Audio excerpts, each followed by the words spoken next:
She said everything. She didn't say Her, shit. her Yeah. videos are the. You think Hiller's scammy? Dude, Tia's videos are the scammiest videos I've ever seen for We're any proven live. thing. It's like, why? It's like watch this video of me do this, and she doesn't even get to the subject in her videos until it's like 40 minutes in, 30 minutes in, and they talk about it for like 2 seconds, and then they keep doing what they're doing. It's like the worst clickbait I've ever seen. With like in their thumbnails on their YouTube, you're saying? Yeah, she's the worst at clickbait for sure. Whenever I watch their videos, Dude, and have you she doesn't noticed get to the that point what? ever. She never gets to the point ever. Have you noticed that on both of their channels they like reuse content all the time too? So like you'll see like the same video on the other channel but only half of it. It doesn't surprise me. Yeah, on the proven. Who's Kenneth DeLapp is on our live right meow and liked it. That was quick. Yeah. Let's intro real quick. What's up, guys? Welcome back to the podcast. We are your hosts, sexy, handsome, awesome Justin Quintero here. Sexy, almost just as handsome and talented Joe Needles. And then the patriot of all patriots, Logan. Logan McNally. Appreciate that. Yeah, dude. Of course. Joe, I'm just kidding. Logan, your birthday is January 6th, right?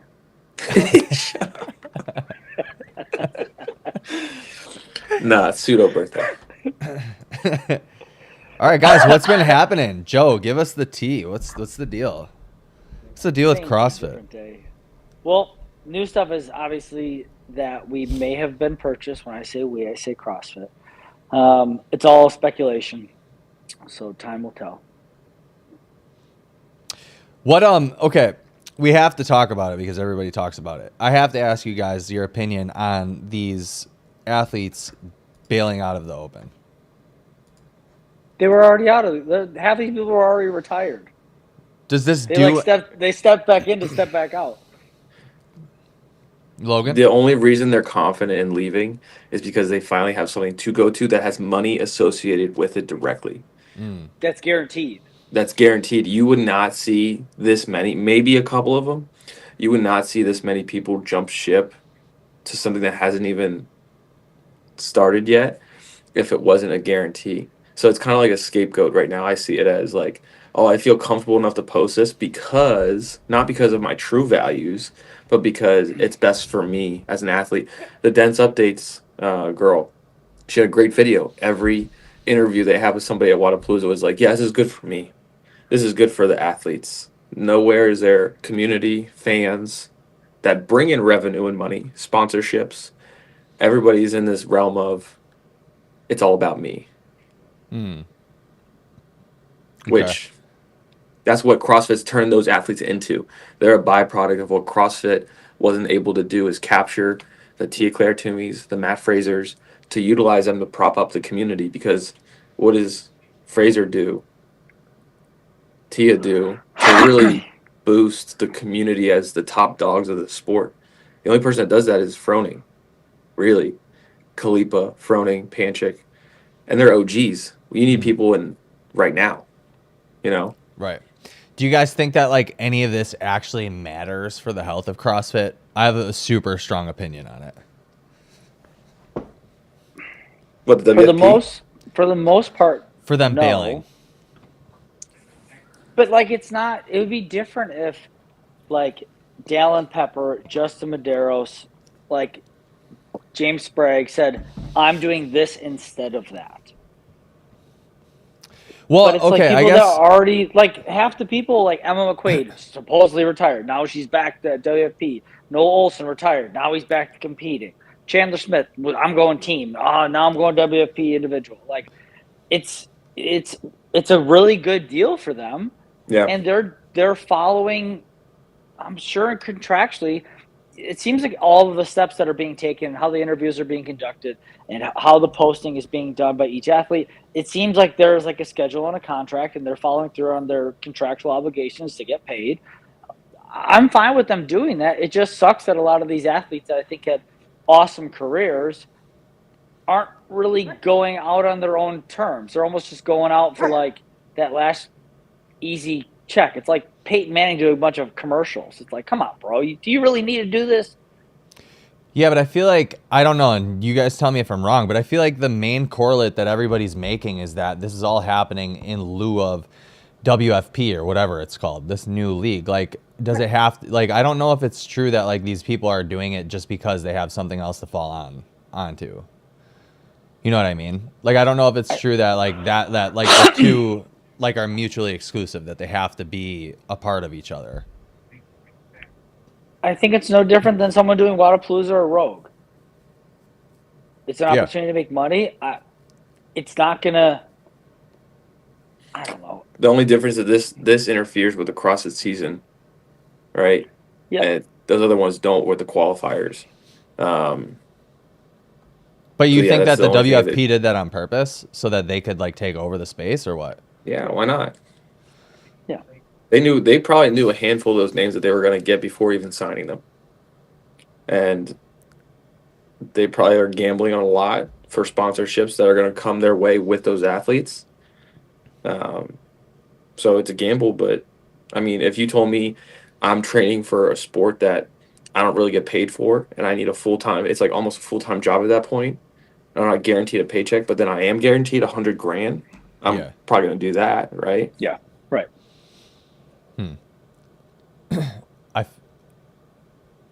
So I guess my whole thing is like, I personally think in this whole thing, like everybody's kind of like minimizing the effect that it will have that these athletes are like bowing out of the season. I think that, look, if you look at it from an outsider's perspective on CrossFit, and I know that like everybody who's talking about it are all insiders of CrossFit. They care about CrossFit proper, all these different things, right? But if you look at it from the outsider's perspective, I've had these conversations with like the powerlifting crews, right? And like people that are involved in other strength sport. Dude, CrossFit has been set with the world stage, like literally the best opportunity possible. And I don't really want to talk about whose fault the whole thing last year was, because I don't even think it's like a topic of, and Logan is there. Okay. I don't even think it's like a relevant topic anymore, but I think what's most relevant is that the fact that athletes are leaving a sport that's already shit on the most out of like any other sport is a big deal for CrossFit. And I know like CrossFit purists and truists don't want to like kind of come to terms with that and don't want to like make it like have it be that, but bro, all these athletes that are like the OGs, right? They're the people that everybody knows are like not involved with it anymore. And like the fact that this sport that like somebody died, okay, like it could happen in any sport, but somebody did die. CrossFit always has bad media, bad reps around it, right? When in terms of like fail videos and all these different things, it looks so bad on the outside looking in that it's like, why would anybody even want to get involved with this workout thing anymore at all? You know what I'm saying? Did you care that Hafthor Borgensen didn't do the World's Strongest Man? He decided to do boxing instead. No, but because strongman is not like a methodology. It's not a business. So it's different. Like I get what you're saying, but it's like, it's kind of a different thing, right? Right. But the sport isn't a business either. Well, the CrossFit Games, right? And the CrossFit, go ahead. But a business, you would have a business to make money. Otherwise, then it'd be a nonprofit. The games is 100%. not designed to build money. So Right. I think to the outsider, it's just as non-sequential, right? If that's a word. I like it though. Non-consequential. Yeah. Right. Like, But here's the thing though. I hear you on that, but the issue is that the CrossFit Games is a big deal to the outsider because Rich Froning is back. Hey, good. I think he probably should be. I want to see CrossFit succeed, but the problem is that the way that like whatever. The issue is that the CrossFit Games is a big deal because it's the only media coverage that CrossFit has about CrossFit, period, right? So we've talked about before that like CrossFit media has all been fired or whatever. Well, the biggest marketing tool that CrossFit has at their disposal right now is the CrossFit Games. So maybe it doesn't make money. Maybe it's not a proper run business or whatever. But everyone in Wisconsin or Madison knew about CrossFit when the CrossFit Games was there, right? So the CrossFit Games is a thing that's essentially like the train driving people into the business, into the affiliates, into all the programs, and, you know, gets people to the website or whatever. And when you already have like a bad a bad social proof, I guess, about you. Like, this doesn't add to the benefit of it whatsoever. Do you get what I'm saying? Mm-hmm. What do you guys think about that? It's one of those things that time will tell. It's really easy to like speculate on how this is going to pan out. Yeah. I think athletes will just step in and fill up, and we'll have new storylines. There could be the downside that could be there is that the games aren't as exciting from you might not just see as much dominance, Yeah. but I think there's still going to be healthy competition and fun storylines. And from my opinion, I actually think CrossFit is starting to find its groove with social media. Mm. They have done, in my opinion, in the last 2 to 4 weeks, more quality engagement that I've seen them do on social media in a long time. They're bringing back a lot of the fun stuff that I feel like was taboo for a while. They've like repurposed like Danny Broflex. All that stuff is fun, and they need to get back to just being fun and doing that stuff to build more notoriety than trying to act like we're this very polished thing, because we're Yeah. not. Yeah. Yeah, I feel like that the games as a door or pathway for people to join affiliates failed miserably because those athletes aren't in affiliates. Yeah, but I don't think the So people joining into CrossFit care about that. I think that that's something that like people who are in CrossFit care about. But people, Joining, no, staying, yes. what do you mean? yeah, Engaging, like really becoming like me and Logan. Like I have so many cool memories of going to regionals in like the mid 20 teens and being drunk at Minneapolis for the super regional, and Dan Bailey walks into our elevator, and like we're literally like drunk being goofballs, but like it was this fun thing that we had these people up here that were like super cool and fun and fit, but they're still like tangible and real people, and the media really propped it up to show like there's personalities to engage with. The storylines are there. I just am trusting that they're going to continue to build momentum on what they're doing. They have a new media team. They got rid of Emily O'Hearn and whatnot, and that wasn't working. And so I think that they are making changes, but time will tell, man. but according to the people that went to the WFP, no changes have been made. You know what I mean? So it's like people aren't looking. I don't think they're looking to what the changes actually were. They're just repeating something that everybody else is saying is, And, oh, no changes have been made, nothing's happened. No, when you have, regardless if it's Rich Froning or anybody else on the emergency team or whatever it is, Mm-hmm.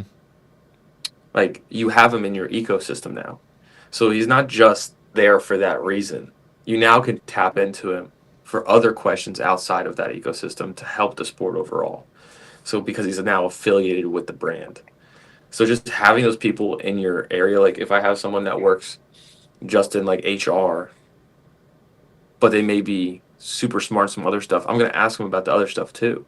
Like, I don't need them to just do HR. You utilize them for everything they have.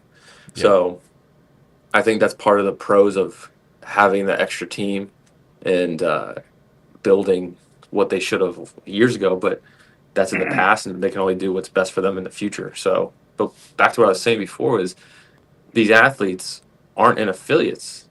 And if one of the main takeaways for the games is to prop up affiliates and get people to join, how do you do that when people are like, oh, I don't have time to train my affiliate because I need a personalized area?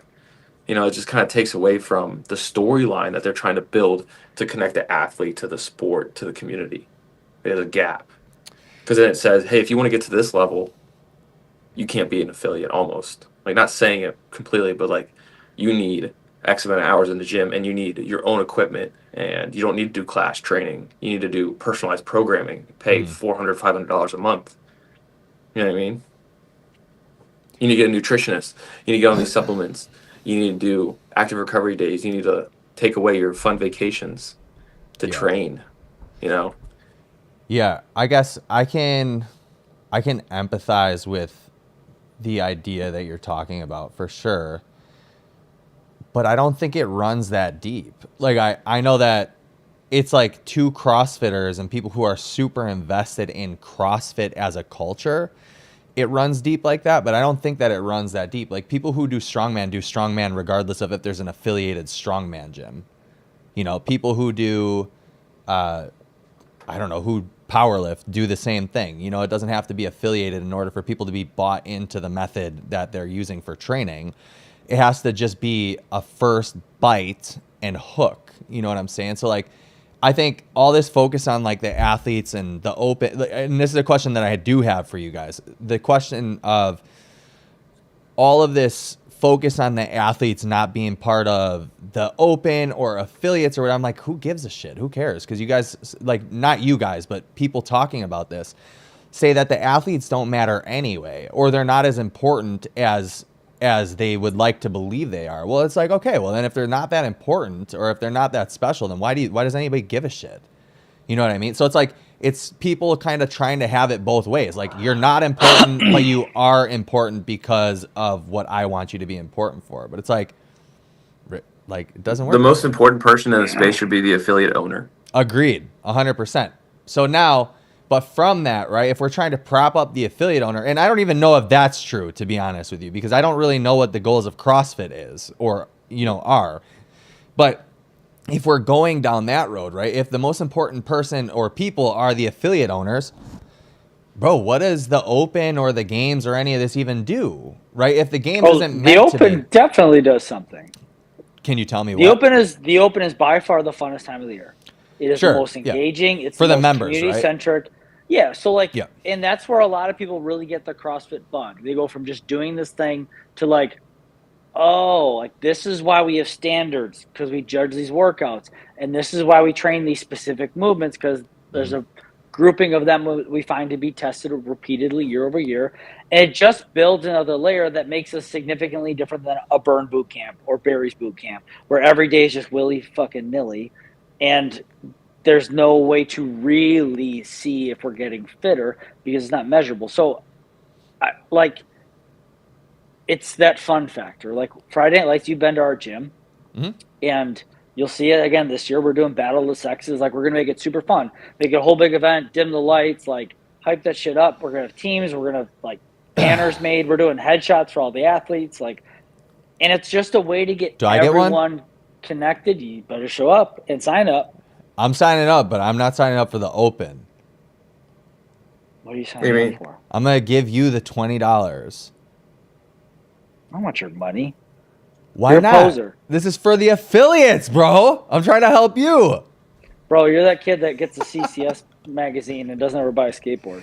I have a girl skateboard, mind you, and a chocolate. If you're doing the open at the gym, you're signing up. Maybe. We'll see. Are you scared? No, I just don't want to support. I just don't want to support CrossFit. What? Me? You don't want to support me? I want to support you. But this is a good transition right here. How does Paulina? I'm already gay. It's too late.